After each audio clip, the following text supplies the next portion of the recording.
And thanks for joining us here on this Monday morning. I'm Cheryl Miller. We begin our live show here in the Virginia This Morning kitchen. Richmond Chef Bob Keebler is bringing us some bold flavors today. Butter, the first bold flavor. Good morning, Chef. How are you? Good, Cheryl. How are you? Doing well. You were telling me you're working on a lot of butter here. You're making a Beurre Blanc. What exactly is a Beurre Blanc? Yes, a Beurre Blanc is a white butter sauce, and it's not thickened, so you have to be very careful that it doesn't separate. It's just really the melted butter. We start with some shallots. We saute the shallots because shallots are just fantastic. We put in some white wine, and we let it reduce a little bit. And then we put in a little bit of cream to help bind the sauce and let that reduce. And then we cut in lots of butter. And that's something you really do have to keep an eye on. You don't want to put that on the stove and walk away. Yes, if you let it boil, it will separate and you will have melted butter. So it's a classical French sauce, but it's very delicious. You know, we put a little salt and pepper in there. Now, is that something that you might want to use white pepper for? So Yes, that you don't absolutely, color it in? absolutely. You want to use white pepper for that. For all your white sauces and mayonnaises that you make, you want to use the white pepper, but I don't know if you guys can see. They're trying to get a little shot of that. It's starting to come together there. And that's going to be the sauce that goes with our swordfish that you're making today. Yes, yes. So let me start working on the swordfish. Okay, you're going to take that off the heat. Yeah.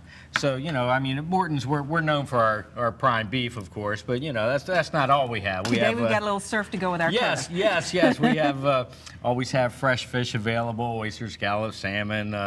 We're running swordfish this month as a special, crusted with horseradish and tomato beurre blanc. And we talked about bold flavors. Horseradish is definitely a bold flavor. Horseradish is a very bold flavor. So we're going to cheat a little bit and put some mayonnaise in here. It's not cheating, it's part of the recipe. Well, I was going to say, do you guys make your own mayonnaise? No, we don't. Okay. We could. I thought that was the cheat. You know, I used to work for a French guy many years ago, and I ran out of mayonnaise, and I told the boss, and he said, you a chef, make some. I said, oh, okay. So we're going to have some... It's not that hard, but it's time-consuming. It can be anyway. We're going to have some mayonnaise. We're going to have a little bit of horseradish.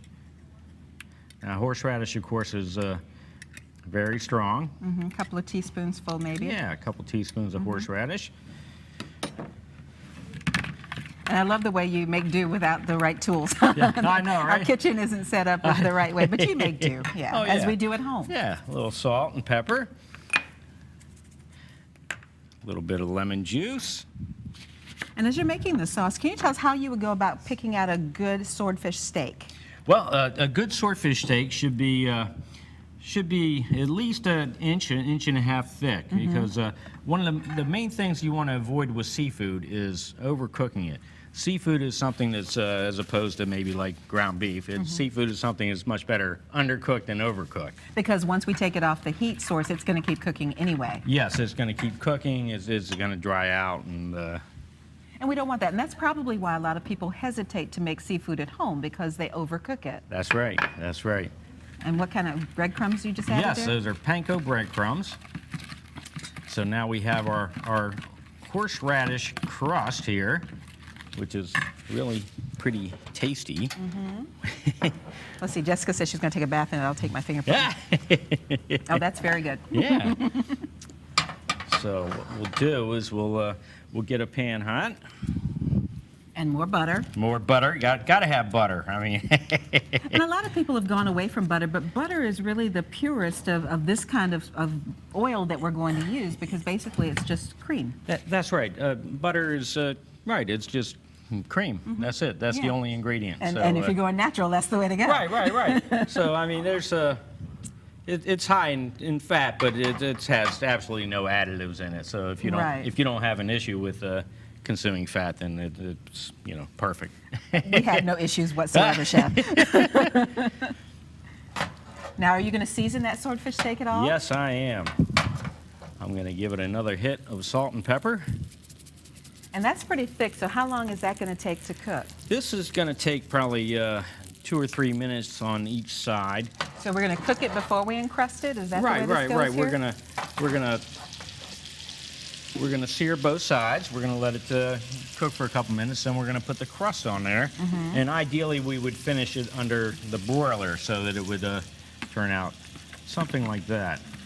So cook it a couple sides, and then take it and put the encrusting on it, Right. and then into the oven. So that's where we want to cook it in a pan where we've got a handle that can go into the oven? Sure, you know, either in a pan or if you have a large commercial broiler at your house. Oh, sure, we all have that, Chef. You pull the drawer out and put it on there.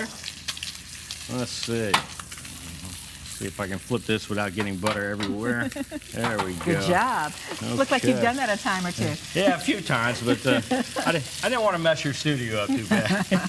Well, you are infusing it with a wonderful smell here. That's the Thank wonderful. you. Is there a secret for what we can have in the house to kind of absorb the smells when we're cooking fish? Turn your exhaust fan on, you know, baking soda, Febreze, you know. Candles for mood lighting, that kind of thing. So there's open the windows. no chef's secret to absorb the smell. But you know, if you have fresh fish, it's not a problem. I mean, you know, that's the key with fish. You want it to be fresh. Right. So we'll put the encrusting on it, and again, like you say, into the broiler, which again is something else you do not want to walk away from. No, you don't. Then in the broiler, it'll just take about 45 seconds or so. And we're just going to finish this off because we're pretty much out of time. Okay, all right. And we'll finish that off. I have one already made here. Okay, and the Beurre Blanc has to go on there. Yes, we have a Beurre Blanc that we're going to put tomatoes in.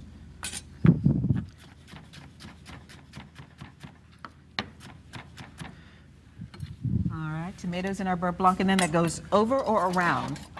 Ideally, we would present it with being underneath the fish, so you can see the fish. This is a little bit of cocktail sauce. Oh, we're still going here. Yes, we're cheating. How much All time right, do we have? we're out of time right now, so we're going to tell you we're going to put this recipe online for you so that you can get this yourself, and Chef is going to finish this off for us, and that looks absolutely wonderful.